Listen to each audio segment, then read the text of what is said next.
নমস্কার, শুভ মধ্যাহ্ন। চলে এসেছি একটা রেসিপি নিয়ে। আজকে আমি কাঁচা তেঁতুলের টক করছি। দেখুন কিভাবে করছি। তার জন্য প্রথমে আমি মেথি, মৌরি, জিরে শুকনো খোলায় ভেজে নিচ্ছি। মেথি, মৌরি, জিরে শুকনো খোলায় ভেজে নিয়ে তারপরে তেঁতুলের টকটা আমি তৈরি করব। এই যে কাঁচা তেঁতুলটা আমি আগে সেদ্ধ করে নিয়েছি, ঠিক এরকমভাবে প্রেশার কুকারে। তারপরে খোসাগুলো ফেলে দিয়ে চটকে নিয়ে এরকমভাবে রেখেছি। এবার টকটাকে আমি তৈরি করব।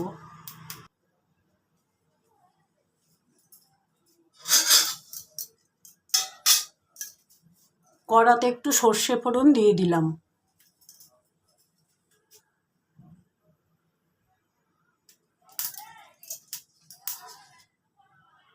এবার আগে থেকে সেদ্ধ করে রেখেছি কাঁচা তেঁতুল, এটাকে আমি দিয়ে দিচ্ছি।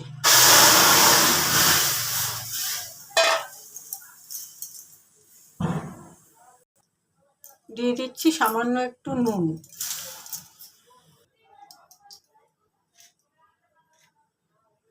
দিয়ে দিচ্ছি সামান্য একটু হলুদ।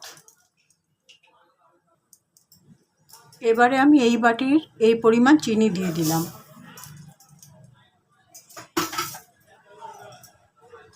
কাঁচা তেঁতুলের টক আপনারা করে খেয়ে দেখবেন, সাংঘাতিক রকমের উপকারী একটা সবজি বা তেঁতুল একটা ফল, যাই বলি না কেন, কাঁচা তেঁতুল প্রচণ্ড ভালো খাবার একটা। যাদের ডায়াবেটিক টাইপ আছে বা সুগার আছে, ব্লাড প্রেশার হাই, তাদের পক্ষে তো ভীষণই ভালো। খাওয়ার চেষ্টা করবেন। এই সময়টাতে খুবই কাঁচা তেঁতুল পাওয়া যায়। আমি তো প্রায়ই কাঁচা তেঁতুলের ডাল বা কাঁচা তেঁতুলের টক প্রায়শই করে থাকি। আপনারাও করবেন, খুব হেলদি খাবার। এবারে দিয়ে দিচ্ছি 2টো গোটা লঙ্কা। এবারে আমি দিয়ে দিচ্ছি রোস্ট করে রাখা মশলাটা। দিলেই আমার কাঁচা তেঁতুলের টক তৈরি করা হয়ে যাবে।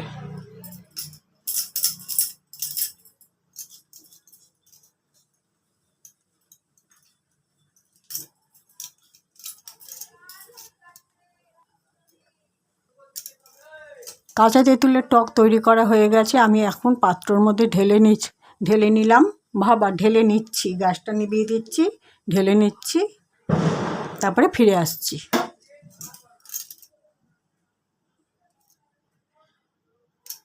বাটির মধ্যে ঢেলে নিয়েছি কাঁচা তেঁতুলের টক।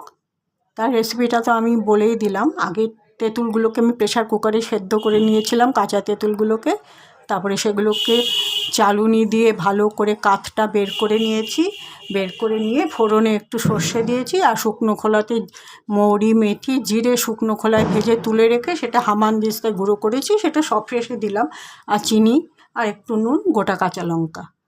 যাই হোক, এটা খুব ভালো সর্দি কাশি বা খুসখুসে কাশিয়া হয় যখন এই সিজনে, এক সিজন থেকে যখন আরেকটা সিজন আসে, তখন আমাদের সবার একটু সর্দি কাশির ধাত হয় বা একটু গলা খুসখুস করে।